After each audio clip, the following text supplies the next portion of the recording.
This is for a nationwide recall for snacks sold by Amazon and Whole Foods. Plus, I have an update on an already ongoing recall. These snacks are from 2U Snacks. And these recalls are nationwide. But before I get into that recall, I want to give you the update on the other. About a month ago, I did a recall video for Applesauce, the cinnamon apple pouches, sold by Weiss, Wanabana, and Chinooks.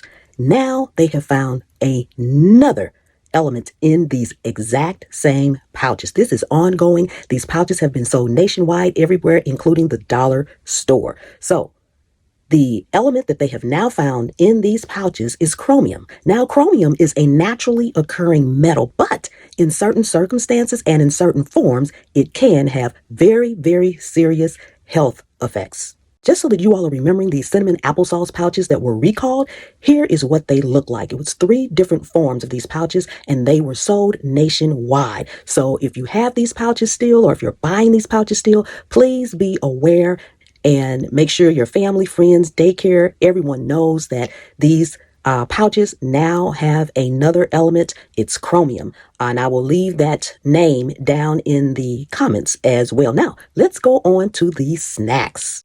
Now, I don't know about you all, but I shop a lot from Amazon, and I know a lot of people buy their groceries from Amazon. And they've been sold nationwide. The company is called 2U Snacks. This is a long list. So I'm going to have to put the list down in the comments.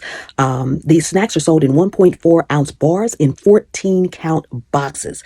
These bars are sold in multiple flavors, including flavors like salted caramel, dark chocolate, and coconut mocha, plus many more. Be sure to check the pinned comment so that you can be aware of which bars they are in case you or someone you know has purchased these bars. They were sold between November 9th, 2023 and December 15th, 2023. These bars have been recalled due to undeclared soy. So if you have a soy allergy or you know someone that has a soy allergy, please be aware. And these bars were sold nationwide through Amazon's distribution centers as well as Whole Foods markets. Make sure you subscribe, turn the notification bell to all so that you can stay informed, and share this with anyone that you know that may have an allergy to soy or have bought these bars. This is January 7th, 2024.